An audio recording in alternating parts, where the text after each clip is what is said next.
سر مبشر مس سونیا آئی ہیں۔ میں آفس میں اپنی ریوالونگ چیئر پہ بیٹھا تھا، اپنی ایک ضروری فائل ری چیک کر رہا تھا۔ کون سونیا؟ میں نے ہمدانی صاحب سے پوچھا۔ سر وہ اپنے اعجاز صاحب کی بیٹی۔ میں نے سوچا پر مجھے یاد نہیں آیا۔ کون صاحب؟ سر وہی جو 15 دن پہلے ہماری ہی مشینوں پہ کام کرتے ہوئے حادثے کا شکار ہو گئے تھے۔ شوگر کے مریض تھے اور ان کے دونوں ہاتھ مشینوں میں آ گئے تھے۔ ایک ہفتہ علاج ہوتا رہا لیکن پچھلے ہفتے جان سے ہاتھ دھو بیٹھے تھے۔ تب مجھے وہ بڈھا ورکر یاد آیا۔ اوہ اچھا، آپ اس لڑکی کو اندر بھیج دیں۔ کچھ دیر بعد میرے دروازے پہ دستک ہوئی۔ یس کم ان۔ دروازہ کھلا۔ سونیا نامی وہ لڑکی اندر داخل ہوئی۔ آنکھیں متورم تھیں، سفید چادر میں لپٹا ہوا وجود اور رو رو کے گلابی ہوئی آنکھیں۔ کچھ پل تو میں اسے دیکھتا ہی رہ گیا، لیکن پھر اپنی آنکھیں بدلیں۔ جی تشریف لائیے، میں نے فائل بند کرتے ہوئے ایک سائڈ پہ رکھتے ہوئے کہا۔ وہ چھوٹے چھوٹے قدم اٹھاتی ہوئی میرے سامنے کھڑی ہو گئی۔ مس سونیا تشریف رکھیے۔ اس نے کرسی پیچھے کھسکائی اور بیٹھ گئی۔ جی فرمائیے۔ میرا انداز مدافعانہ تھا کیونکہ کچھ دیر بعد ہی میٹنگ شروع ہونے والی تھی۔ اس لڑکی نے سب سے پہلے تو اپنا گلا صاف کیا، آنکھوں میں آنسو ابھی بھی جھلملا رہے تھے۔ سر میرے والد پچھلے 35 سال سے آپ کی کمپنی میں کام کر رہے تھے۔ وہی گھسے پٹے جملے۔ میں جانتا تھا کہ آگے اس کی لمبی تقریر کا مقصد کیا ہوگا۔ میں نے ہاتھ کے اشارے سے اسے وہیں روک دیا۔ اوہ پلیز، میں اس وقت کسی بھی لمبے چوڑے جذباتی لیکچر کو سننے کے موڈ میں نہیں ہوں۔ اگلے 15 منٹ کے بعد میری میٹنگ ہے۔ پھر میں نے اپنے والیٹ سے کئی 5000 کے نوٹ نکال کے ٹیبل پہ پھینک دیے۔ وہ لڑکی میری طرف دیکھ رہی تھی۔ یہ آپ رکھ لیں، اور اگر آپ کو یاد ہو تو آپ کے والد کا علاج ہماری کمپنی کے پیسوں سے ہی ہوا تھا۔ اب یہ اللہ کی مرضی ہے کہ ان کی زندگی اتنی ہی تھی۔ میرے خیال سے یہ پیسے آپ رکھ لیں، آپ کے کام آئیں گے۔ شاید 30-35 ہزار تک تھے۔ اسے شاید غصہ آیا تھا۔ اگلے ہی لمحے اس نے گہری سانس لے کے شاید اپنے غصے پہ قابو پانے کی کوشش کی تھی۔ سر مجھے بھیک نہیں چاہیے۔ میں آپ سے یہاں پہ اپنے باپ کے مرنے کی قیمت وصول کرنے نہیں آئی، نہ ہی آپ پہ احسان جتانے آئی ہوں۔ آپ نے میرے والد کے علاج پہ اپنا پیسہ لگایا تھا تو یہ آپ کا رائٹ تھا، کیونکہ میرے والد حادثے کا شکار ہوئے تھے تو وجہ آپ کی مشین تھی۔ علاج کروانا آپ کے فرائض میں تھا۔ پتہ نہیں کیوں مجھے اس لڑکی کا یہ انداز اچھا نہیں لگا۔ کیا جتانا چاہ رہی تھی؟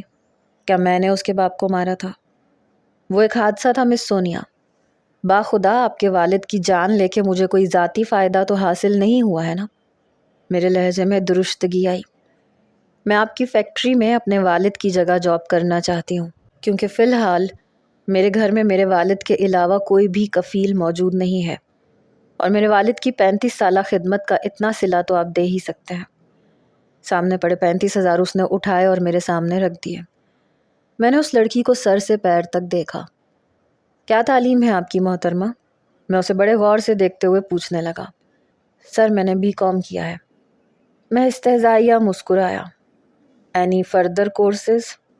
اس نے نفی میں سر ہلایا۔ نو سر، اس نے دھیرے سے جواب دیا۔ محترمہ آپ وہ کام تو نہیں کر سکتی جو آپ کے والد کرتے تھے، مطلب مشینوں کو آپریٹ کرنا۔ پھر آپ کیسے اپنے والد کے بہاف پہ جاب مانگ رہی ہیں؟ میں نے اس کی طرف دیکھتے ہوئے کہا۔ وہ کچھ گھبرائی تھی، اپنی انگلیاں چٹکانے لگی۔ چلیں اگر آپ کو جاب لازمی کرنی ہے اور میرے ہی ماتحت کرنی ہے تو پھر میں آپ کو ایک جاب دے سکتا ہوں۔ یہ کہہ کے میں چپ ہو گیا۔ وہ کیا سر؟ کیا آپ میری سیکرٹری بننا پسند کریں تو میں آپ کو جاب پہ رکھ لیتا ہوں۔ یہ زیادہ مشکل کام نہیں ہے، بلکہ آپ کو مجھے ریمائنڈ کروانا ہے کہ میری میٹنگ اب ہے اور مجھے پورا دن کیا کیا کرنا ہے۔ میری بات سن کے کہنے لگی، بہت بہت شکریہ سر۔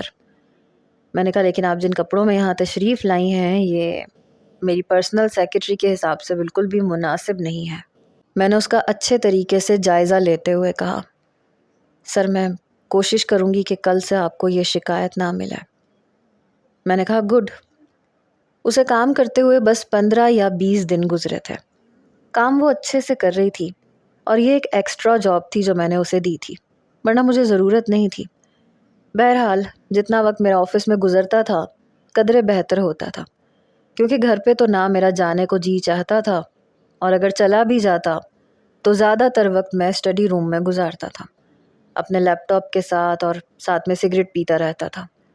دل چاہتا تھا کہ کہیں بھاگ جاؤں، کہیں بھی چلا جاؤں، لیکن گھر نہ جانا پڑے، کیونکہ انسان گھر میں سکون لینے کے لیے آتا ہے، اور مجھے گھر آتے ہی بے سکونی شروع ہو جاتی تھی۔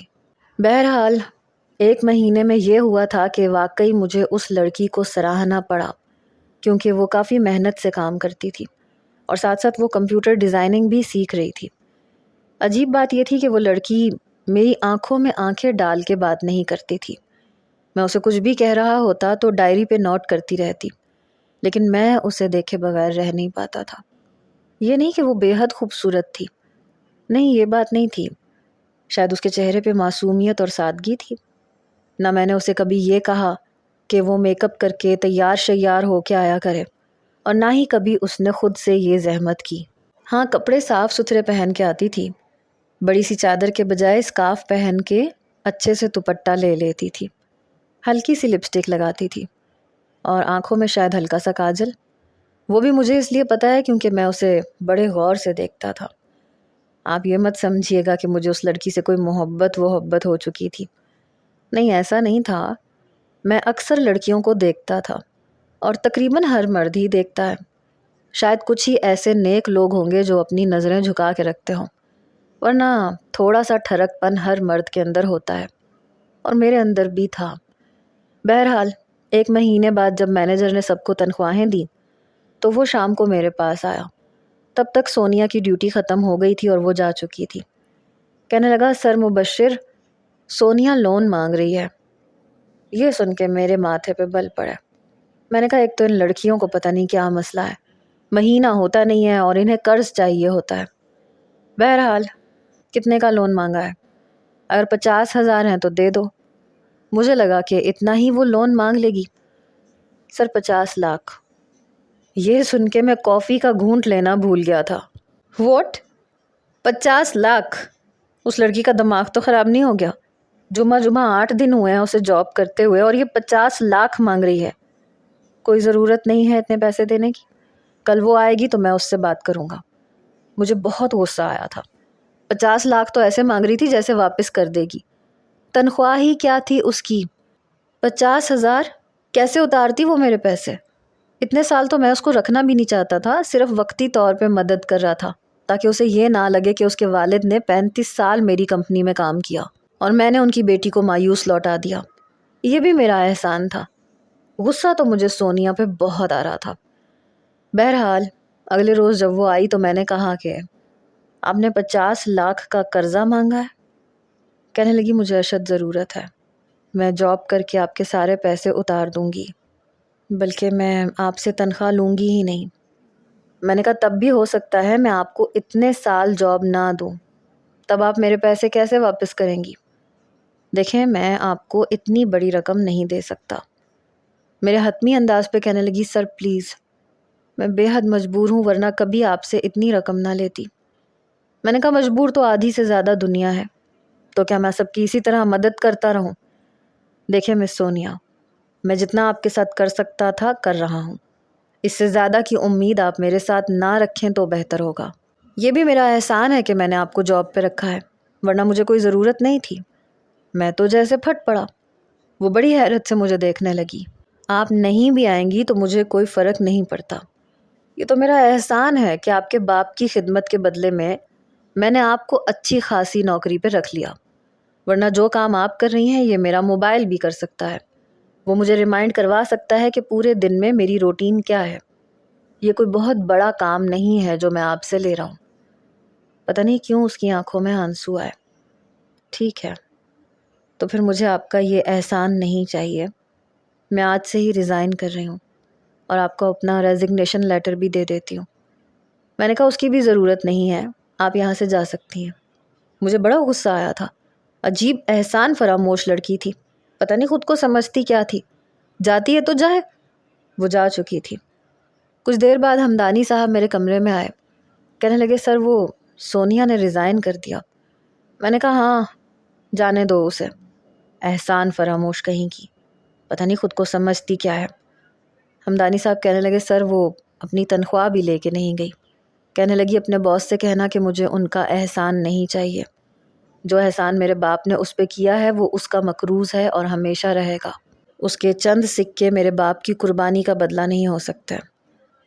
ہمدانی کی بات سن کے تو جیسے میرے تن بدن میں آگ لگی تھی۔ یہ لڑکی تھی کیا سمجھتی تھی خود کو؟ میں نے کہا دفع کرو اسے اور جاؤ تم اپنا کام کرو۔ ایک تو ویسے ہی میں بے سکون اور بے چین رہتا تھا، اپنے گھر کی پریشانیاں ہی میرے لیے کچھ کم نہیں تھی، اور اس پہ اس لڑکی کا ایٹیٹیوڈ، ایک تو جیب میں نہیں کچھ بھی، اوپر سے اتنا گھمنڈ۔ نہ تو اتنی کوئی حور پری تھی کہ میں کہوں کہ بہت خوبصورت ہے، تو اپنی خوبصورتی پہ ناز ہے۔ اگر خوبصورت ہے بھی تو میں نے اس کی خوبصورتی کا فائدہ اٹھانے کی کوشش نہیں کی تھی۔ آج کل تو بھلائی کا زمانہ ہی نہیں ہے۔ میں منہ میں بڑبڑایا، میٹنگ کی ڈیٹیلز کو دوبارہ سے پڑھنے لگا۔ پڑھتے پڑھتے میں یہ بھول چکا تھا کہ سونیا جا چکی ہے۔ مس سونیا، عمران صاحب کی میٹنگ کے بعد دوسری میٹنگ کب ہے؟ میں نے بے اختیار ہی یہ جملہ دہرایا۔ جب مجھے جواب نہیں ملا تو میں چڑ گیا۔ آپ کو سنائی نہیں دے رہا میں کیا کہہ رہا ہوں؟ یہ کہتے ہوئے جیسے ہی میں نے پلٹ کے دیکھا تو کمرہ خالی تھا اور اس کی سیٹ بھی خالی تھی۔ میں نے سگریٹ جلایا اور خود کو ملامت کرنے لگا۔ جب وہ جا چکی ہے تو مجھے کیا ضرورت پڑی تھی؟ یا شاید یہ سب کچھ بے دھیانی میں ہوا تھا۔ بہرحال 5-6 دن میں ہی مجھے یہ احساس ہو گیا کہ وہ لڑکی کتنے کام کرتی تھی۔ جیسے ہی میں آفس آتا تو کوٹ اتار کے اپنی کرسی پہ ڈال دیتا تھا۔ جب میں بیٹھتا تھا تو کافی میرے سامنے پڑی ہوتی تھی۔ گھر سے تو میں ناشتہ بھی نہیں کر کے آتا تھا، اور بس میں نے ایک بار سونیا سے کہا تھا کہ میں ناشتہ کر کے نہیں آتا، اور اگلے روز میرے ٹیبل پہ سنیکس پڑے ہوتے تھے۔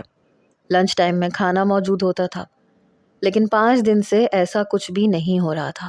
مجھے پتہ نہیں کیوں اپنے اسٹاف پہ غصہ آنے لگا۔ میں نے چپڑاسی کو بلایا۔ میں نے کہا تمہیں پتہ ہے نا دوپہر کو 1 بجے میں کھانا کھاتا ہوں، کہاں ہے کھانا؟ وہ مجھے حیرت سے ٹکر ٹکر دیکھ رہا تھا۔ سر، آپ نے پہلے کبھی نہیں کہا۔ میں منگوا دیتا ہوں۔ میں نے کہا کیا مطلب منگوا دیتا ہوں؟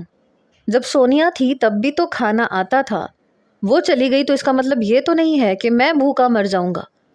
ابھی بھی چپڑاسی کی آنکھوں میں حیرت تھی۔ سر، ہم نے تو آج تک کبھی کھانا آپ کے لیے آرڈر کیا ہی نہیں، کیونکہ آپ کرواتے ہی نہیں ہیں۔ صرف اسٹاف کا ہی کھانا ہوتا ہے، اور وہ بھی صرف سنیکس ہوتے ہیں۔ سونیا تو خود اپنا ٹفن لے کے آتی تھی، ہو سکتا ہے اپنے ٹفن کا کھانا آپ کو دیتی ہوں۔ یہ سن کے مجھے حیرت ہوئی۔ پھر مجھے یاد آنے لگا میں ساتھ ساتھ باتوں میں مصروف ہوتا تھا، فائل میں مصروف ہوتا تھا، اور ساتھ ساتھ کھانا کھاتا رہتا تھا۔ واقعی وہ گھر کی روٹی ہوتی تھی اور بہت مزے کا کھانا ہوتا تھا۔ میں نے چپڑاسی سے کہا جاؤ یہاں سے۔ سر، کیا کھانا منگواؤں آپ کے لیے؟ وہ ابھی بھی کھڑا تھا۔ نہیں رہنے دو، بس کافی دے جاؤ۔ پچھلے 1 مہینے سے وہ میرے لیے کھانا لا رہی تھی، غیر محسوس طریقے سے میرے سارے کام کرتی تھی، اور غیر محسوس طریقے سے مجھے اس کی عادت ہو گئی تھی۔ عجیب سی بات تھی۔ میں نے ہمدانی صاحب کو بلایا۔ میں نے کہا کہ مجھے سونیا کا ایڈریس چاہیے۔ شام کے 6 بج چکے تھے، اسٹاف واپس جا چکا تھا، بس ہمدانی صاحب تھے یا میں تھا۔ انہوں نے ایک نظر مجھے دیکھا، پھر مجھے سونیا کا ایڈریس دے دیا۔ میں نے سوچا کہ مجھے جا کے اس کی خیریت پوچھنی چاہیے، اور یہ بھی دیکھنا چاہیے کہ آخر اسے اتنے پیسے کیوں چاہیے تھے۔ جہاں تک مجھے یاد تھا، اس کے والد باتوں باتوں میں بتاتے تھے کہ ان کی بس ایک ہی بیٹی ہے، اور بیوی کا بھی انتقال ہو چکا ہے۔ اس کا کوئی بہن بھائی نہیں تھا جس کی ذمہ داری اس پہ ہوتی، تو پھر اتنی بڑی رقم کا اس نے کرنا کیا تھا؟ یہ بات میں نے پہلے نہیں سوچی، کیونکہ مجھے وہ بالکل ہی غیر اہم سی لڑکی لگتی تھی، لیکن اب ساری باتیں میرے دماغ میں الجھنے لگی تھیں۔ بہرحال میں آفس سے باہر نکلا، سیدھا سونیا کے گھر کی طرف گیا۔ دیکھا تو گھر کا دروازہ کھلا ہوا تھا۔ اندر رنگ برنگی جھنڈیاں لگی ہوئی تھیں، کرسیاں تھیں، ٹیبل رکھے ہوئے تھے۔ میں نے دروازہ کھٹکھٹایا، حالانکہ وہ کھلا ہوا تھا، تو ایک خاتون باہر آئی۔ جی، کون ہیں آپ؟ میں نے کہا یہ سونیا کا گھر ہے؟ کہنے لگی ہاں، شادی ہے اس کی، بس ابھی بارات آنے والی ہے۔ یہ سن کے مجھے ایک جھٹکا سا لگا۔ شادی کے لیے اتنے پیسے مانگ رہی تھی، لیکن شادی کے حساب سے بھی 50 لاکھ تو بہت بڑی رقم تھی۔ وہ عورت کہنے لگی آپ کیا مہمان ہیں، شادی پہ آئے ہیں؟ میں نے کہا جی یہی سمجھ لیں۔ اس نے مجھے ڈرائنگ روم میں بٹھا دیا جہاں ایک دو مرد اور بھی بیٹھے ہوئے تھے، محلے کے ہی تھے۔ میں نے انہی سے پوچھا تو پتہ چلا کہ سونیا کے چچا اور باقی سارے خاندان والے اس سے ہر قسم کا ناطہ ختم کر چکے ہیں کہ کہیں یتیم بھتیجی کی ذمہ داری نہ نبھانی پڑ جائے۔ وہ گھر میں اکیلی رہتی تھی۔ کچھ ہی دیر میں بارات کا شور ہوا، لیکن نہ تو ڈھول بجائے اور نہ ہی ایسے لگا کہ بارات آئی ہے۔ بس خواتین نے ہی شور مچایا کہ بارات آ گئی ہے۔ دوسرے مردوں کے ساتھ میں بھی کھڑا ہو گیا کہ چلو بارات کا استقبال ہی کر لیا جائے۔ سونیا کے والد سے میرے اچھے تعلقات تھے، لیکن جیسے ہی میں نے کمرے میں چند مردوں کو داخل ہوتے دیکھا جن میں سے ایک دلہا تھا تو میرے تو ہوش اڑ کے رہ گئے۔ وہ تو خاصا عمر رسیدہ شخص تھا۔ میں تو آنکھیں جھپکنا بھول گیا۔ وہ لڑکی زیادہ بڑی نہیں تھی، یہی کوئی 24 سال کی ہوگی، اور یہ شخص 65 سال کا لگ رہا تھا۔ یہ تو سراسر اس لڑکی کے ساتھ ظلم تھا۔ شاید بے سہارا تھی اس لیے اس نے یہ فیصلہ کیا تھا۔ لیکن ہوش میرے اس وقت اڑے جب یہ پتہ چلا کہ سونیا کے والد نے اس شخص سے 50 لاکھ کا قرضہ لے کے یہ گھر خریدا تھا، اور وہ قرضہ نہیں چکا پائی، اس لیے مجبوراً اس شخص کے ساتھ نکاح کرنے پہ راضی ہوئی تھی۔ پتہ نہیں، مجھے ایسے لگا جیسے اگر میں نے اس کی مدد نہ کی تو یہ اس لڑکی کے ساتھ بہت بڑی زیادتی ہوگی۔ وہ شخص بیٹھ گیا، نکاح خواہ ان کے ساتھ ہی آیا تھا، لیکن میرے اندر ایک بے چینی سی ہونے لگی۔ ایک خاتون اندر آئیں اور بارات میں آنے والے مردوں کے سامنے کولڈ ڈرنکس رکھتی اسی خاتون سے میں نے کہا، میں سونیا کا باس ہوں، مجھے اس سے بات کرنی ہے۔ وہ خاتون کہنے لگی اگر آپ نے کوئی پیسے دینے ہیں تو آپ مجھے دے دیں۔ میں نے کہا نہیں، مجھے اس سے ملنا ہے۔ کہنے لگی ایسے کیسے ملنا ہے؟ وہ تو ویسے ہی کسی سے بات نہیں کر رہی، صبح سے بس روئے جا رہی ہے۔ بڑی مشکل سے تو اسے چپ کروایا ہے کہ تھوڑا بہت جو چہرے پہ میک اپ بچا ہے وہ بھی اتر جائے گا تو رونا بند کر دے۔ میں نے کہا رو کیوں رہی ہے؟ پتہ نہیں کیوں میں پریشان ہوا۔ ارے کس کا دل چاہتا ہے ایسے شخص سے شادی کرنے کو جو اس کی دادا کے عمر کے برابر ہو؟ اس کی بھی مجبوری ہے، 50 لاکھ کہاں سے لاتی؟ گھر بھی نہیں بک رہا تھا ورنہ بیچ دیتی، اور بک بھی نہیں سکتا تھا کیونکہ اس بڈھے کی نظر سونیا پہ تھی۔ اس نے یہ گھر بکنے ہی نہیں دیا اور جان بوجھ کے یہی شرط رکھی کہ کیش پیسے دو یا پھر نکاح کرو۔ میں نے کہا اس کا کمرہ کون سا ہے؟ وہ خاتون مجھے ڈرائنگ روم سے اندر کے حصے میں لے آئیں۔ سامنے چھوٹا سا لاؤنج تھا، نہ ہونے کے برابر۔ پھر اس نے ایک کمرے کی طرف اشارہ کیا۔ میں اس کمرے کے پاس چلا گیا، ہلکی سی دستک دی اور دروازہ کھول دیا۔ وہ ابھی بھی سسکیوں سے رو رہی تھی۔ میں اس کے سامنے جا کے کھڑا ہو گیا۔ پہلی نظر اس کی میرے شوز پہ پڑی، پھر جلدی سے اس نے میرے چہرے کی طرف دیکھا اور پھر جلدی سے اپنے آنسو صاف کیے۔ آپ یہاں کیوں آئے ہیں آپ؟ اس کے لہجے میں سختی تھی۔ تو یہ مجبوری تھی تمہاری، اس لیے تمہیں 50 لاکھ کا لون چاہیے تھا۔ اس نے نظریں بدلی۔ تم مجھے بتا سکتی تھی، ہو سکتا ہے میں پیسے بھی تمہیں دے دیتا اور مانگتا بھی نہیں۔ نہیں، آپ اپنا احسان اپنے پاس رکھیے مسٹر مبشر فرقان، احسان کی جوتی مجھے نہیں چاہیے۔ میں ذرا سا مسکرایا۔ اچھا تو پھر ایک اور کمٹمنٹ کر لیتے ہیں۔ میں نے اپنی پینٹ کی جیبوں میں ہاتھ ڈال کے کہا، کیا مطلب ہے آپ کا؟ آپ اس بڈھے کے بجائے مجھ سے نکاح کر لیں۔ میری بات پہ وہ اچھمبے میں آئی تھی، شاید مجھ سے اس قسم کی توقع نہیں رکھتی تھی۔ کیا مطلب ہے آپ کا؟ میں کیوں آپ سے نکاح کرنے لگی؟ میں اس بڈھے کو 50 لاکھ دے دیتا ہوں۔ اتنے مہمان آئے ہیں تو اچھا تو نہیں لگتا کہ آپ کا نکاح بھی نہ ہو، اور پھر میں آپ کو تحفظ دینے کے لیے تیار ہوں۔ لیکن آپ ایسا کیوں کریں گے؟ شاید اس کی حیرت ختم نہیں ہو رہی تھی۔ اس لیے کہ آپ کے ہاتھ کے کھانے کی عادت ہو گئی ہے۔ وہ ابھی بھی حیران سی مجھے دیکھ رہی تھی۔ باقی باتیں نکاح کے بعد کر لیں گے، یہ کہہ کے میں کمرے سے باہر آ گیا۔ ڈرائنگ روم میں آیا تو نکاح خواہ نکاح نامہ فل کرنے والا تھا جب میں نے نکاح خواہ کو کہا کہ یہ میرا شناختی کارڈ ہے، دلہے کے خانے میں میرا نام لکھیے گا۔ یہ سن کے وہ بڈھا ہتھے سے اکھڑا، تم کون ہو میاں؟ ہمارے رنگ میں بھنگ ڈالنے والے؟ سونیا سے میری بات ہو چکی ہے، شادی میری ہی اس سے ہوگی۔ میں نے جیب سے چیک بک نکالی اور 50 لاکھ کا چیک کاٹا اور اس شخص کے منہ پہ مار دیا۔ یہ رہا اس کے والد کا قرضہ جو انہوں نے تم سے لیا تھا، چیک پکڑو اور دفع ہو جاؤ یہاں سے۔ وہ غصے سے مجھے دیکھ رہا تھا۔ میں یہ چیک کیوں لوں؟ میں نے کہا اس لیے کہ تم قرضے کے عوض اس لڑکی سے شادی کرنا چاہتے ہو، وہ تم سے شادی کے لیے تیار نہیں ہے۔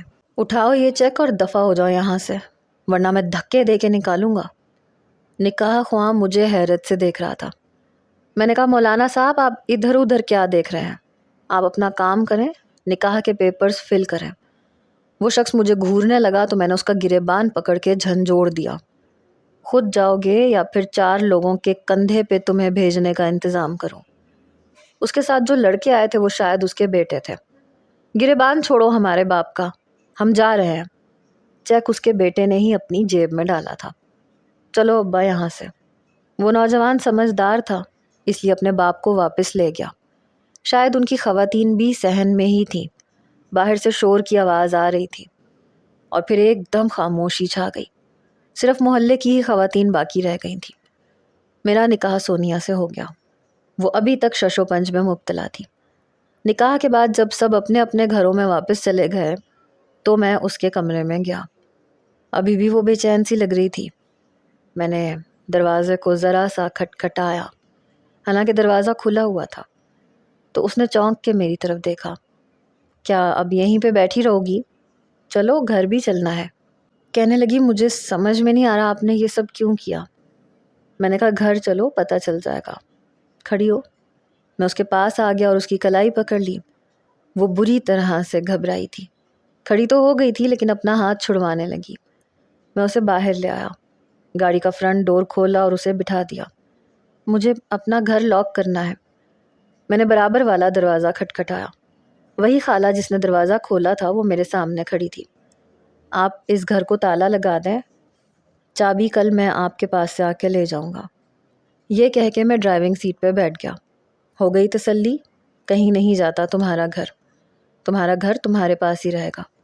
یہ کہہ کے میں نے گاڑی سٹارٹ کی۔ آپ کے احسان کا بہت شکریہ، لیکن میں بہت جلد اس گھر کو بیچ دوں گی۔ آپ کے پیسے آپ کو واپس کر دوں گی اور پھر آپ مجھے چھوڑ سکتے ہیں۔ میں آپ کے ساتھ رہنا نہیں چاہتی۔ میں نے اسے کوئی بھی جواب نہیں دیا تھا۔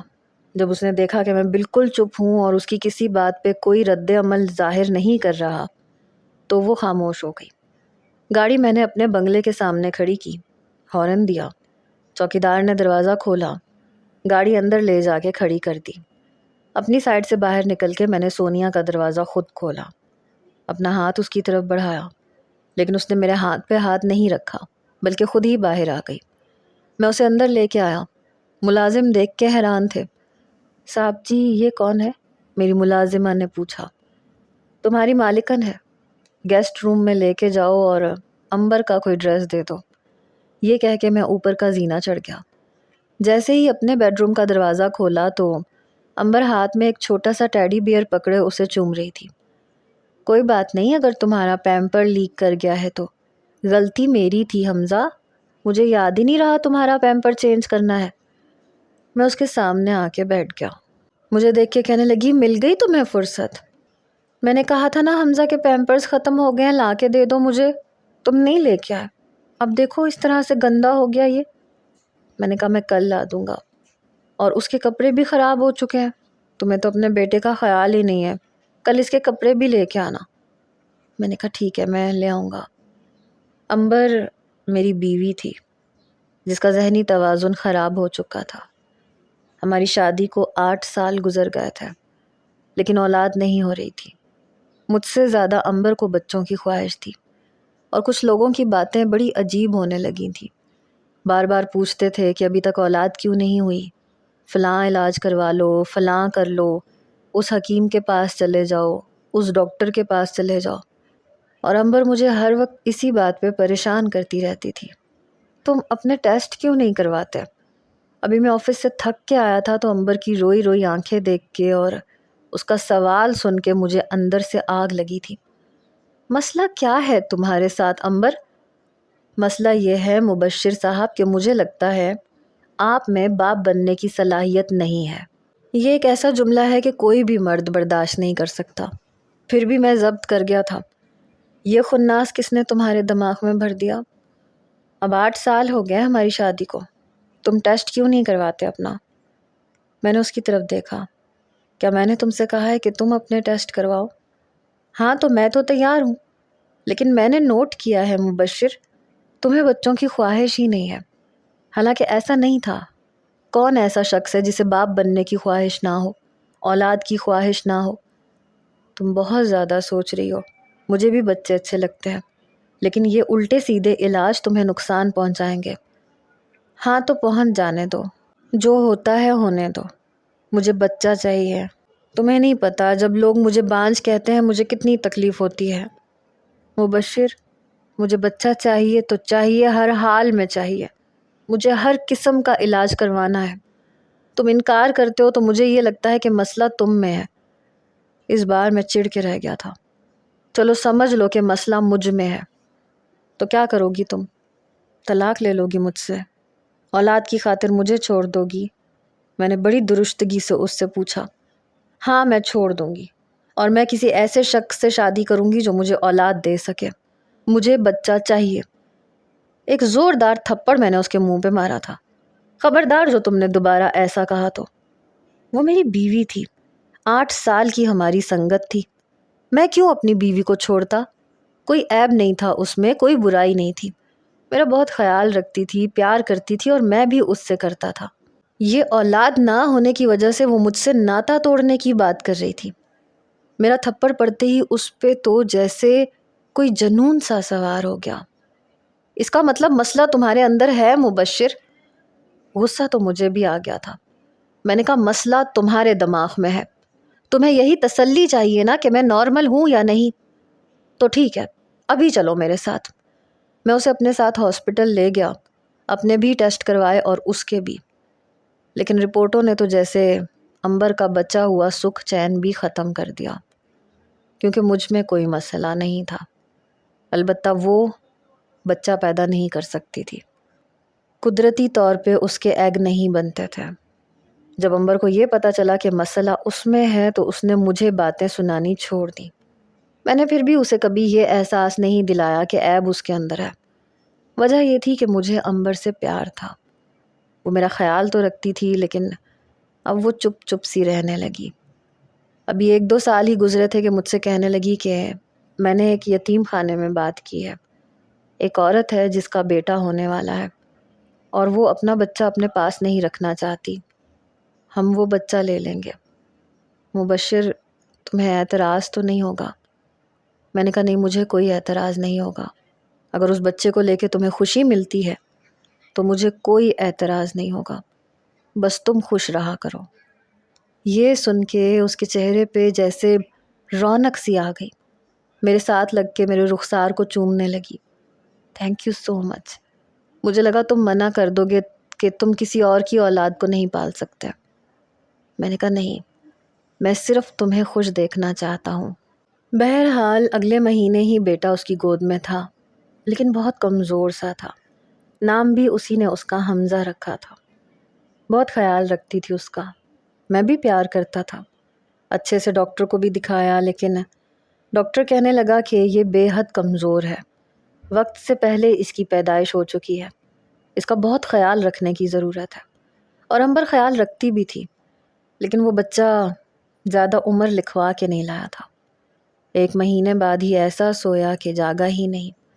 سوتے سوتے ہی اس کا سانس رک گیا، اور عنبر تو گویا پاگل سی ہو گئی۔ اس کا ذہنی توازن خراب ہو گیا۔ پہلے تو اپنے سینے سے بچے کو لگائے کسی کو دے ہی نہیں رہی تھی۔ نہیں، یہ ٹھیک ہو جائے گا، ڈاکٹر جھوٹ بولتے ہیں، مبشر میں یہ کسی کو نہیں دوں گی۔ بڑی مشکل سے میں نے اس سے بچہ چھین کے اس کی تدفین کی۔ جب میں واپس آیا تو مجھے مارنے لگی۔ گلدان، گلاس، جو لاؤنج میں اسے نظر آیا مجھ پہ چلانے لگی، تم دشمن ہو، میرے بیٹے کے دشمن ہو، تم سے برداشت نہیں ہوا نا، تبھی تم اسے مجھ سے دور لے گئے۔ مبشر، میں تم سے نفرت کرتی ہوں، مجھے میرا بچہ چاہیے، مجھے میرا بچہ لا کے دو۔ میں نے بہت چاہا کہ وہ ٹھیک ہو جائے، لیکن نہیں ہوئی۔ ڈاکٹر کے مشورے سے میں نے اسے بھالو لا کے دے دیا۔ اور اسے یہ لگتا تھا کہ وہ حمزہ ہے۔ ڈھیر سارے بچوں کے کپڑے اپنے کمرے میں رکھتی، پیمپر رکھتی، فیڈر رکھتی، زبردستی اس بھالو کے منہ میں فیڈر دیتی، سارا دودھ اس پہ گرا دیتی۔ میں کمرے میں آتا تو مجھ پہ چیخنے چلانے لگتی، تم میرے بیٹے کے دشمن ہو، نکلو اس کمرے سے باہر، میں سوؤں گی تو تم اس کو بھی مجھ سے دور لے جاؤ گے۔ میں جتنا اس کا علاج کروا سکتا تھا کروا چکا تھا، اور اب یہ حال تھا کہ بہت کم ہی میں اس کے کمرے میں جاتا تھا۔ دوسری شادی کے بارے میں کبھی سوچا ہی نہیں، اس لیے زیادہ تر وقت اسٹڈی روم میں گزارتا، سگریٹ پیتا رہتا، لیپ ٹاپ پہ لگا رہتا۔ کبھی اس کے قریب جانے کی کوشش کرتا تو وہ مجھے دھکے دینے لگتی۔ یہ تھی میری پریشانی کی سب سے بڑی وجہ کہ میرا گھر آنے کو دل ہی نہیں چاہتا تھا۔ کب سونیا میری زندگی میں آئی، کب اتنی اہم ہو گئی کہ میں نے آنن فانن ہی نکاح کا فیصلہ کر لیا۔ ابھی تو وہ اس بات سے واقف نہیں تھی، لیکن مجھے اسے سب کچھ بتانا تھا، سمجھانا بھی تھا۔ امبر کہنے لگی، میری شکل کی طرف کیا دیکھ رہے ہو؟ دودھ کا ڈبہ بھی ختم ہو گیا ہے۔ میرا بچہ رات کو بھوک سے روتا رہا۔ پھر اس بھالو کو سینے سے لگانے لگی، چومنے لگی۔ کل لے آؤں گا، ابھی مجھے تمہیں کسی سے ملوانا ہے، آؤ میرے ساتھ 1 منٹ۔ پھر اس نے بھالو کی گردن پہ پاؤڈر ڈالا، اسے کپڑے پہنائے۔ کون ہے؟ میں نے کہا تمہاری دوست ہے، تمہاری دوست کو لے کے آیا ہوں، اس سے باتیں کیا کرو، کمرے سے باہر نکلا کرو۔ کیونکہ امبر نے خود کو کمرے میں قید کر کے رکھ لیا تھا، کسی سے نہیں ملتی تھی۔ نہیں، وہ مجھے بانجھ کہے گی، اندر کا خوف امبر کی زبان پہ آیا۔ نہیں، وہ بہت اچھی ہے، تمہیں کچھ بھی نہیں کہے گی۔ بڑے آرام سے اس کا بازو پکڑ کے میں اسے نیچے لے کے آیا اور اسے لاؤنج کے صوفے پہ بٹھا دیا۔ ملازمہ سے میں نے پوچھا کہ سونیا کہاں ہے؟ وہ کہنے لگی، صاحب جی کپڑے چینج کر کے چائے پی کے کہہ رہی تھی کہ اب تھوڑی دیر سونا چاہتی ہیں۔ میں ملازمہ کے قریب آیا۔ میں نے کہا کہ اپنی بڑی بیگم کو یہ بتانے کی ضرورت نہیں ہے کہ سونیا میری بیوی ہے۔ میرے سخت اور دھیمے لہجے پہ وہ کہنے لگی، جی صاحب جی، میں کچھ نہیں کہوں گی۔ میں نے کہا گڈ، اگر تم ملازمین میں سے کسی کی زبان سے یہ نکلا تو میں تم لوگوں کو چھوڑوں گا نہیں۔ میں نے کمرے کے دروازے پہ دستک دی، دروازہ کھولا۔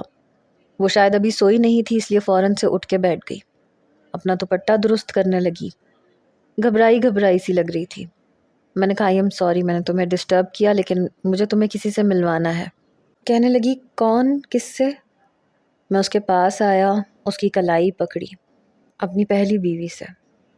یہ سن کے اسے شاید دھچکا لگا تھا۔ بیوی؟ اگر آپ کی بیوی تھی تو آپ نے مجھ سے شادی کیوں کی؟ میں نے کہا پہلے امبر سے مل لو، پھر بتاؤں گا۔ میں اسے باہر لے آیا۔ امبر اسے دیکھ کے خوش ہو گئی، گلے ملی، پھر بیڈ پہ رکھے بھالو کو پکڑایا۔ یہ میرا بیٹا ہے، حمزہ، پیارا ہے نا؟ سونیا تو ہکا بکا کبھی مجھے دیکھے جا رہی تھی، کبھی امبر کو، اور کبھی اس کی گود میں موجود بھالو کو۔ پھر بامشکل بولی، ہاں بہت خوبصورت ہے، بہت پیارا ہے۔ بار بار مجھے نافہم نظروں سے دیکھ رہی تھی۔ مجھے پتا تھا تمہیں یہ بہت اچھا لگے گا، مجھے مبشر نے بتایا کہ تم میری دوست ہو، تم مجھے بانجھ ہونے کے طعنے نہیں دو گی نا؟ وہ سونیا سے پوچھ رہی تھی۔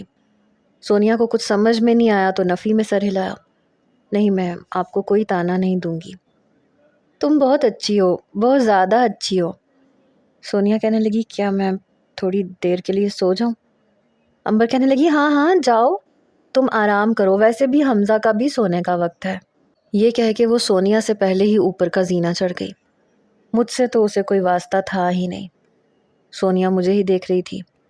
آہستہ آہستہ میں نے اسے امبر کی ساری بات بتا دی۔ اس نے بڑی خاموشی سے میری باتیں سنی تھی۔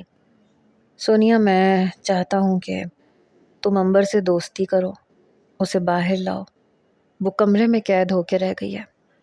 اس کا پاگل پن اگر ہو سکے تو کم از کم کچھ کم کر دو۔ مجھے تم سے اور کچھ بھی نہیں چاہیے، میں تمہیں تحفظ دوں گا، سب کچھ دوں گا، پر محبت میں صرف اپنی بیوی سے کرتا ہوں۔ میری بات اس نے نظریں جھکائے ہی سنی تھی۔ میں کوشش کروں گی۔ میں نے کہا بہت بہت شکریہ، اب تم آرام کر سکتی ہو، میں تمہارے کمرے میں کبھی نہیں آؤں گا اور کبھی تمہیں پریشان بھی نہیں کروں گا۔ وہ اٹھ کے اپنے کمرے میں چلی گئی۔ اگلے روز جب میں آیا تو لاؤنج میں امبر کو سونیا سے ہنستے ہوئے باتیں کرتے دیکھ کے میں کچھ مطمئن سا ہو گیا۔ وہ بالکل ویسے ہی باتیں کر رہی تھی جیسے کہ امبر باتیں کر رہی تھی۔ اس بھالو کو گود میں لے کے پیار کر رہی تھی۔ آپ کا بیٹا بہت پیارا ہے، بہت خوبصورت بھی ہے، اس نے مسکراتے ہوئے کہا۔ بالکل آپ جیسا لگتا ہے۔ یہ سن کے امبر کے چہرے پہ مسکراہٹ پھیلی۔ ہاں میری اولاد ہے، میرا بچہ ہے تو میرے جیسا ہی ہوگا۔ امبر آپ باہر کیوں نہیں آتی؟ دیکھیں نا باہر کا موسم کتنا خوبصورت ہے، ٹھنڈی ٹھنڈی ہوا چل رہی ہے، باغ میں بیٹھتے ہیں۔ سونیا کی بات پہ امبر کا رنگ اڑا تھا۔ نہیں میں باغ میں نہیں جاؤں گی۔ اس دن بھی میں حمزہ کو باغ میں لے کے گئی تھی۔ ٹھنڈی ہوا اس کی پسلیوں میں لگ گئی، میرے بیٹے کا سانس رک گیا تھا۔ نہیں میں نہیں جاؤں گی، میں بس کمرے میں رہوں گی۔ پھر سے اس کی وہی کیفیت ہونے لگی۔ سونیا یہ دیکھ کے گھبرا گئی تھی۔ اس نے سونیا کی گود سے بھالو پکڑا اور بھاگتے ہوئے اوپر کا زینہ چڑھ گئی۔ میں نے گہری سانس لی، اندر آیا، اپنے آفس کا بیگ سونیا کو دیا۔ اسے اندر رکھ دو، کھانے میں کیا پکایا ہے؟ میری نارمل بات پہ وہ شاید کچھ سنبھلی تھی، ورنہ شاید امبر کی باتوں میں ہی الجھی ہوئی تھی۔ کھانا بس تیار ہے، میں گرم کرتی ہوں، یہ کہہ کے وہ کمرے میں بیگ رکھ چکی تھی۔ جب سے امبر کا ذہنی توازن خراب ہوا تھا میں نیچے کے کمرے میں ہی رہنے لگا تھا۔ میں اپنے کمرے میں چلا گیا، نہا کے گھر کے عام سے لباس میں جب باہر آیا تو سونیا کھانا گرم کر کے ٹیبل پہ لگوا چکی تھی۔ پھر ایک ٹرے میں کھانے کی پلیٹ رکھنے لگی۔ میں نے کہا یہ کس کے لیے؟ کہنے لگی امبر کے لیے، اسے بھی بھوک لگی ہوگی۔ میں نے کہا بعد میں لے جانا، ابھی یہاں پہ میرے پاس بیٹھو کھانا کھاؤ۔ میں نے خود اٹھ کے اس کے لیے کرسی کھینچ کے پیچھے کی۔ وہ بے یقینی سے مجھے دیکھ رہی تھی، پھر بیٹھ گئی۔ کھانا کھاتے ہوئے میں نے اس کے کھانے کی تعریف کی، پھر اس کی تم بہت اچھی ہو سونیا، بہت اچھی۔ حالانکہ میں نے تمہیں امبر کے بارے میں پہلے کچھ نہیں بتایا تھا، تب بھی تمہارا رویہ اس کے ساتھ بہت اچھا تھا، اور مجھے امید تھی کہ تم اسے اچھے سے ٹریٹ کر سکتی ہو، اور کر بھی رہی ہو۔ گھر کو بھی سنبھال رہی ہو، اور میرے لیے کھانے بھی بہت مزے کے بناتی ہو۔ تھوڑا سا میرے لیے تیار بھی ہو جایا کرو۔ میری بات سن کے اس نے برجستہ میری طرف دیکھا، میری نظروں کی وارفتگی دیکھ کے گھبرا کے نظریں چرائیں۔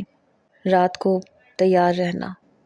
میں کھانا کھا چکا تھا، یہ بول کے میں اپنے کمرے میں چلا گیا، اپنے کچھ ضروری کام کرتا رہا۔ رات 11 بجے میں سونیا کے کمرے میں گیا۔ وہ بے حد نروس تھی، لیکن میک اپ کیا ہوا تھا۔ میں نے دروازہ بند کیا، بس میری غلطی یہ تھی کہ دروازے کو لاک کرنا بھول گیا۔ جیسے ہی میں بیڈ پہ بیٹھا وہ اٹھ کے کھڑی ہو گئی۔ کیا بات ہے، کھڑی کیوں ہو گئی ہو؟ آپ نے کہا تھا کہ آپ مجھے پریشان نہیں کریں گے، میرے قریب آنے کی کوشش بھی نہیں کریں گے۔ میں نے کہا ہاں کہا تھا، کیونکہ اس وقت تمہیں وقت چاہیے تھا۔ اب اتنی اچھی بیوی کو انسان بس اتنا ہی وقت دے سکتا ہے جتنا میں نے تمہیں دیا۔ میں کھڑا ہو گیا، بالکل اس کے سامنے۔ تمہیں تمہارے حق سے محروم تو نہیں کروں گا نا میں چاہتا تھا کہ تم مجھے تھوڑا بہت جان لو، اور اب تو جان چکی ہو۔ میں نے اسے بازو سے پکڑ کے اپنے قریب کیا۔ وہ بے حد نروس تھی اور اچھی بھی لگ رہی تھی، لیکن جیسے ہی میں نے اس کے ہونٹوں کو چھوا، کمرے کا دروازہ کھلا۔ ہم دونوں ہی بہت بری طرح سے گھبرا گئے۔ دیکھا تو امبر تھی، ہاتھ میں وہی بھالو پکڑا ہوا تھا۔ ہم دونوں کو اتنا قریب دیکھ کے حیران سی ہمارے قریب آئی۔ مبشر، کون ہے یہ لڑکی؟ وہ مجھ سے سونیا کو پیچھے کر چکی تھی۔ پھر میرا گریبان پکڑ لیا، بھالو ابھی بھی دوسرے ہاتھ میں تھا۔ بتاؤ مجھے کون ہے یہ لڑکی؟ دیکھو مجھے سمجھ نہیں آ رہا تھا کہ میں بات کو سنبھالوں کیسے۔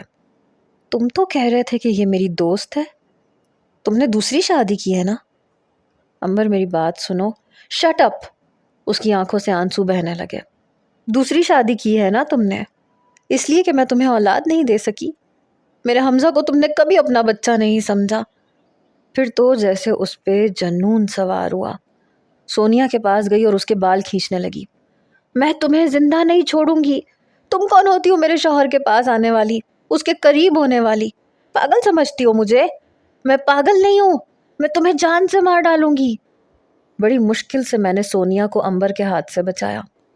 وہ جنونی سی ہونے لگی، یہاں تک کہ بھالو بھی زمین پہ پھینک دیا، میرے قابو میں بھی نہیں آ رہی تھی۔ میں اسے اپنے حصار میں جکڑ چکا تھا۔ سونیا، سونیا تم کمرے سے جاؤ، میرے کمرے میں جا کے دروازہ بند کر لو۔ وہ روتی ہوئی کمرے سے باہر چلی گئی۔ امبر میرے سینے پہ مکے مارتی رہی، اپنا جنون مجھ پہ اتار کے میرے ہاتھوں میں ہی بے ہوش ہو چکی تھی۔ میں اسے ہاسپٹل لے گیا۔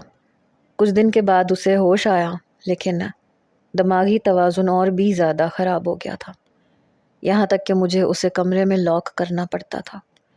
ایک بار میں آفس سے گھر آیا تو سامنے کا منظر میرے لیے حیران کن تھا۔ سونیا اسی کے پاس بیٹھی ہوئی تھی۔ پتہ نہیں اسے نیچے کیوں لے کے آئی تھی، حالانکہ ڈاکٹروں نے اسے سختی سے منع کیا تھا کہ کبھی بھی پاگل پن کا دورہ پڑ سکتا ہے۔ آپ کو حمزہ چاہیے نا؟ میں آپ کو آپ کا حمزہ دوں گی، وہ حمزہ جو آپ کو دیکھ کے مسکرا سکے، آپ سے باتیں کرے، آپ کے سینے سے لگے تو آپ کو سکون ملے۔ میں آپ کی دشمن نہیں ہوں، میں آپ کی دوست ہوں۔ آپ مجھے اپنا دشمن مت سمجھا کریں۔ میں آپ کو آپ کا حمزہ دوں گی اور چلی جاؤں گی، اور پھر کبھی آپ کی زندگی میں نہیں آؤں گی۔ اور وہ ٹکر ٹکر سونیا کو دیکھ رہی تھی۔ تم سچ مچ مجھے زندہ حمزہ دو گی؟ سانس لیتا ہوا، آنکھیں پٹ پٹاتا ہوا، مسکراتا ہوا، روتا ہوا۔ ہاں، میں آپ کو بالکل ایسا ہی حمزہ دوں گی۔ ٹھیک ہے، کب دو گی؟ امبر کی بے چینی عروج پہ تھی۔ ٹھیک ہے، پھر تم مبشر کو رکھ لو، مجھے بس میرا حمزہ چاہیے، زندہ، سانس لیتا۔ میں تمہیں کچھ نہیں کہوں گی، یہ کہہ کے وہ اوپر چلی گئی۔ میں سونیا کو ماتھے پہ بل ڈالے دیکھ رہا تھا۔ تم جانتی ہو اس کا دماغی توازن ٹھیک نہیں ہے۔ کمرہ کیوں کھولا تم نے؟ کس سے پوچھ کے کھولا؟ میں غصے سے بولا تھا۔ آپ کو آپ کی امبر ٹھیک چاہیے نا، میں اسے ٹھیک کر دوں گی۔ مجھے تم بھی چاہیے ہو، تمہیں میں کہیں جانے نہیں دوں گا، اور نہ ہی میں اپنا بچہ امبر کے حوالے کروں گا۔ جان سے نہیں مارنا میں نے اپنے بچے کو۔ کچھ نہیں ہوگا اسے، آپ کی بیوی بالکل ٹھیک ہو جائے گی۔ بہرحال اب میں سونیا کو اپنے کمرے میں لے آیا تھا۔ 1 مہینے بعد ہی یہ خوشخبری ملی کہ وہ پریگننٹ ہے، لیکن میں نے امبر کے رویے میں واضح فرق محسوس کیا تھا۔ وہ سونیا کا بہت خیال رکھتی تھی، کبھی اسے جوس پلاتی، کبھی اسے کہتی کہ اپنی دوائی تو تم نے ٹائم پہ لی ہے نا، دیکھو میرے حمزہ کی زندگی کا سوال ہے، اپنا خیال رکھنا۔ شاید وہ یہ سب کچھ قبول کر چکی تھی۔ کیسے کیا، کیسے نہیں، یہ سونیا کو ہی پتہ ہے کہ وہ اسے کیسے سمجھاتی تھی۔ 9 مہینے امبر میں واضح تبدیلی آئی تھی، یہاں تک کہ جب میں سونیا کو ہاسپٹل لے جانے لگا تو وہ میرے ساتھ گئی تھی۔ لیکن جب بچہ ہوا تو میں ڈر رہا تھا۔ سونیا مجھ سے کہہ رہی تھی کہ یہ میرا حمزہ ہے، مجھے دو مبشر، اسے مجھے دے دو، لیکن میں نے نہیں دیا۔ ابھی چھوٹا ہے، تمہیں دے دوں گا۔ تب اس نے مجھے تعصب سے دیکھا، پھر نہیں پکڑا۔ میں اپنے اندر کے خوف کو کیسے ختم کر دیتا؟ وہ نارمل نہیں تھی۔ کچھ ہی گھنٹوں میں سونیا کمرے میں آ چکی تھی، اور امبر چپ چاپ صوفے پہ بیٹھی بچے کو دیکھے جا رہی تھی۔ سونیا کو ہوش آیا تو میں نے بیٹا اس کے ساتھ لٹا دیا۔ سونیا نے ایک نظر بچے پہ ڈالی اور مسکرانے لگی، پھر کہنے لگی، امبر آپ اتنی دور کیوں بیٹھی ہیں؟ آپ کا حمزہ آ گیا ہے۔ یہ سن کے وہ خوشی سے اٹھ کھڑی ہوئی۔ میں نے غصے سے سونیا کی طرف دیکھا۔ کیا کر رہی ہو تم؟ پتہ ہے نا تمہیں وہ یہ سونیا نے مجھے آگے سے بولنے روک دیا۔ کچھ نہیں کہے گی، چھوڑیں آپ پیچھے ہٹ جائیں۔ میں بچے سے پیچھے ہٹ گیا۔ اس نے بڑی مشکل سے امبر کی گود میں اپنا بیٹا رکھا۔ یہ آپ کا حمزہ ہے، مجھے پتہ ہے آپ اس کا خیال مجھ سے زیادہ اچھا رکھیں گی۔ امبر دیوانوں کی طرح اس بچے کو چوم رہی تھی، سینے سے لگا رہی تھی۔ سونیا، سونیا دیکھو، اس کا دل دھڑک رہا ہے۔ یہ میرے ساتھ لگتا ہے نا تو اس کی دھڑکنیں میری دھڑکنوں کے ساتھ مجھے سنائی دیتی ہیں۔ آنسو تھے کہ بہے جا رہے تھے۔ امبر رو رہی تھی، اس بچے کو پھولوں کی طرح سے چھو رہی تھی۔ بہت کم وقت لگا تھا، امبر بالکل نارمل ہو گئی تھی۔ 1 مہینہ گزرا تو سونیا کہنے لگی کہ اب مجھے اجازت ہے۔ میں نے کہا کیا مطلب ہے تمہارا؟ کس بات کی اجازت دوں میں تمہیں؟ مبشر صاحب، آپ نے مجھ پہ بہت بڑا احسان کیا، اور آج میں نے وہ چکا دیا۔ آپ کی بیوی بالکل ٹھیک ہو چکی ہیں، انہیں اولاد چاہیے تھی، وہ انہیں مل چکی ہے۔ اس کا سارا پاگل پن اولاد نہ ہونے کی وجہ سے تھا۔ میں نے کہا اچھا، تو تم صرف اس کا پاگل پن دور کرنے کے لیے آئی تھی؟ اس کا پاگل پن تو ختم ہو گیا، لیکن میرے پاگل پن کا کیا؟ وہ تو ابھی شروع ہوا ہے۔ سونیا، میں تمہیں کسی قیمت پہ نہیں چھوڑوں گا، نہ تمہیں چھوڑ سکتا ہوں۔ مبشر صاحب، ایک عورت کبھی بھی سوکن برداشت نہیں کرتی، اور عنبر نے ابھی تک اس لیے برداشت کی کیونکہ اسے اولاد چاہیے تھی۔ میں اسے مزید پاگل نہیں کر سکتی، اور یہ بات شاید ٹھیک تھی کیونکہ اب عنبر کا رویہ سونیا کے ساتھ خراب ہونے لگا تھا۔ میں سونیا کو الگ فلیٹ میں لے گیا۔ عنبر سے یہی کہتا تھا کہ وہ جا چکی ہے، اور میں نے باہر کے شہر میں میٹنگ کے لیے جانا ہوتا ہے۔ دونوں کو میں ایک ہی گھر میں نہیں رکھ سکتا تھا، اس لیے الگ الگ کر دیا، لیکن سونیا کو چھوڑا نہیں تھا، چھوڑ بھی نہیں سکتا تھا۔ اللہ نے مجھے 2 بیٹے اور دیے جو سونیا کے پاس ہیں۔ عنبر مکمل طور پہ تو ٹھیک نہیں ہوئی، لیکن بس اسے یہ پتا ہے کہ میں سونیا کو چھوڑ چکا ہوں۔ حمزہ کے ساتھ وہ بہت پیار کرتی ہے۔ اس بٹی ہوئی زندگی میں بھی سونیا میرا بھرپور ساتھ دیتی ہے، اور میں عورت کے ظرف کو سلام دینے پہ مجبور ہوں۔ واقعی ایسا ظرف ایک عورت ہی رکھتی ہے، مرد نہیں رکھ سکتا۔